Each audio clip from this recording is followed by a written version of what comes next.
சிம்ம ராசிக்கு இன்றைக்கி எப்படி இருக்க போகுது அப்படின்னு பார்த்தீங்கன்னாக்கா, உங்களை பொறுத்தவரையிலையும் குடும்பத்தில் நிம்மதி குறைவாக இருக்கும். பணத்திற்கு கஷ்டமாக இருக்காது.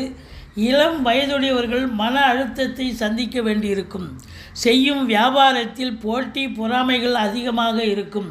பூர்வீக சொத்தில் இருந்து வந்த தடைகள் அகலும். குடும்பத்தில் சுப விரயம் அதிகமாக நடைபெறும். சிலர் புதிய மனை வாங்க நேரும். சிலருக்கு மத்திய மாநில அரசுகளில் வேலைவாய்ப்புகள் கிடைப்பதற்கான சாத்தியக்கூறு இருக்கிறது. விவசாயத்தில் நஷ்டம் ஏற்படும். பெற்றோர்களின் உடல் ஆரோக்கியம் கடுமையாக பாதிக்கும். சர்க்கரை நோய் உள்ளவர்கள் கடுமையாக பாதிப்புக்கு ஆளாவார்கள். சிலருக்கு இருதய நோய் சிகிச்சை கூட ஏற்பட அமைப்பு இருக்கிறது. பழைய கடன் பிரச்சனை அதிகரிக்கும். இருந்த போதிலும்